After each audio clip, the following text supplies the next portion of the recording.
Hello every one. ഈ ഓണം വെക്കേഷനും എല്ലാ വെക്കേഷൻസിനും നമുക്ക് പോകാൻ പറ്റുന്ന ഓരോരോ സ്ഥലങ്ങൾ വീതം ഞാനിങ്ങനെ പരിചയപ്പെടുത്തിക്കൊണ്ടിരിക്കുമായിരുന്നു. അപ്പോൾ അടുത്ത ഒരു സ്ഥലം എന്ന് പറയുന്നത് മസിനഗുഡിയാണ്. അത് നമ്മളിപ്പോൾ കൊച്ചിയിൽ നിന്നൊക്കെ പോവുകയാണെന്നുണ്ടെങ്കിൽ നമുക്കൊരു 5 hours കൊണ്ട് അവിടെ എത്താൻ പറ്റും. ആ മസിനഗുഡി നമ്മൾ പോകുന്ന വഴിയൊക്കെ ഭയങ്കര ബ്യൂട്ടിഫുള്ളാണ്. എല്ലാം കാടിൻ്റെ ഉള്ളിൽ കൂടിയാണ് നമ്മുടെ യാത്ര.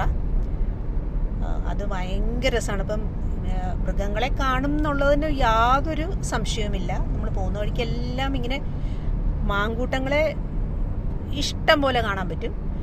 പിന്നെ ആനകളെയും എന്തായാലും കാണാൻ പറ്റും ഉറപ്പായിട്ടും. പിന്നെ ബാക്കിയുള്ള കാട്ടുപന്നികളെയും ചെന്നായിക്കൂട്ടങ്ങളും അങ്ങനെ അതൊക്കെ എപ്പോഴും നമ്മൾ കാണുന്നതാണ്. അപ്പം അങ്ങനെ ഈ കാട്ടുപോത്തിനെയും അതിനെയൊക്കെ നമുക്ക് ഭാഗ്യമുണ്ടെങ്കിൽ കാണാൻ പറ്റും ഈ പോകുന്ന വഴിക്ക് തന്നെ. പിന്നെ മസിനഗുഡി സ്റ്റേ ചെയ്ത് കഴിഞ്ഞാൽ എന്തായാലും രാത്രി സമയത്ത് നമുക്ക് എല്ലാ മൃഗങ്ങളെയും കാണാൻ പറ്റും. അപ്പം കാടും മൃഗങ്ങളും പുഴയും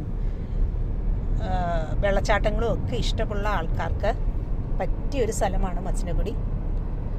അപ്പം ഞാൻ റെക്കമെൻഡ് ചെയ്യുന്നു. അപ്പം എല്ലാവർക്കും എൻ്റെ വീഡിയോ ഇഷ്ടപ്പെട്ടിട്ടുണ്ടെങ്കിൽ ഒന്ന് സബ്സ്ക്രൈബ് ചെയ്യണേ. Okay, then bye.